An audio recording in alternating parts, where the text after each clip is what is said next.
থেকে 25 দিন তোলপাড় চলছে। পল্লীগ্রাম টিভির হিরো শফিক পল্লীগ্রাম টিভিতে নেই।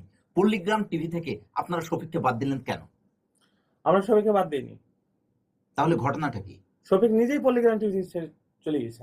কি এমন ঘটনা ঘটলো যার জন্য শফিক চলে গেল? সেটা আমি সঠিক বলতে পারবো না যে ও কিসের জন্য চলে গেছে, কিন্তু দেখেন আমার এখানটাতে একটা ছেলে মেয়ে নিয়ে কাজ না, এখানে 130টা ছেলে মেয়ে নিয়ে আমার কাজ। কেউ যদি কারোর যদি আমি খারাপ কাজ দেখি, খারাপ কিছু দেখি, সে যেই হোক, তাতে আমার পল্লীগ্রাম চলুক আর না চলুক, আমি তাকে পল্লীগ্রাম টিভি থেকে বের করে দেবো। কি খারাপ এমন আচরণ করলো? কি করেনি সেটা বলেন। যে কি করেনি? অনেক কিছু করেছে। অনেক কিছু করেছে বলতে আপনি তো পল্লীগ্রাম টিভির ডিরেক্টর, আপনি পল্লীগ্রাম টিভিতে শফিককে নিয়ে 5 বছর কাজ করছেন। অনেক কিছু বলতে কি এমন করেছে এবং শফিক আপনার যে 5 বছর থেকে থাকার পরে চলে যেতে হলো? সব কথা তো এইভাবে বলা যায় না। তো আমি বলবো কিছু কথা যেন মানুষ জানুক। না আমাদের তো মানুষ খারাপ ভাবছে যে কেন বাদ দিল, এতদিন ওর কাছে ছিল, এখন কেন বাদ দিল পল্লীগ্রাম থেকে। সারাদিন খেটে খেটে অডিও করি, অডিও করার পর তারপর ভিডিও হয়। আচ্ছা, অগ্রিম অডিও করি, অডিও করার পর আমার ভিডিও কথা বেরিয়ে গেছে। লাস্ট সাহেব আসে না, এখানে আসেই না সকালবেলায়, আমরা অফিস থেকে তুলে আনতে হবে। তুলতে দেখি শফিক নাই। এবার 50টা ছেলে লিগ বেরিয়ে গেছে ভিডিও করতে। শফিক কোথায়? ফোন করে দেখছি, বলছে আমি লালবাগে এসেছি। আগের দিন জানিয়ে দেওয়া হয়েছে সবকে? হ্যাঁ, অর্ডার পরের দিন ভিডিও হয়। আচ্ছা,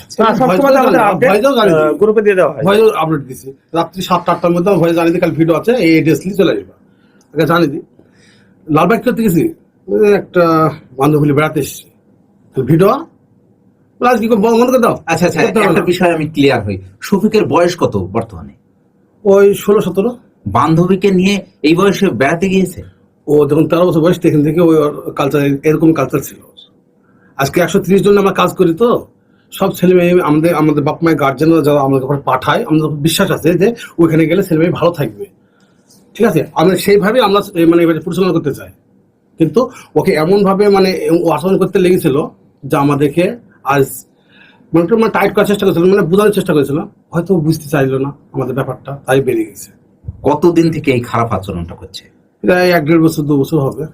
আচ্ছা, পল্লীগ্রাম টিভির ওনারের সঙ্গে একটা কথা, পল্লীগ্রাম টিভিতে শফিকের পেমেন্ট নিয়ে কি কোনো অসুবিধা হয়েছে? দেখেন, আমাদের Palligram TV films and entertainment private limited, এটা কোম্পানি করা হয়েছে বিগত 2 বছর আগে। ঠিক আছে, আমরা আগে কোম্পানি খুলেছিলাম না, এমনি করতাম কাজ, কিন্তু আমাদের কিছু সমস্যা হয়েছিল, যার কারণে আপনার এই টাকা পয়সার লেনদেনের যে ব্যাপার থাকে, তার জিএসটি থাকে, সরকারের অনেক রুলস রেগুলেশন থাকে।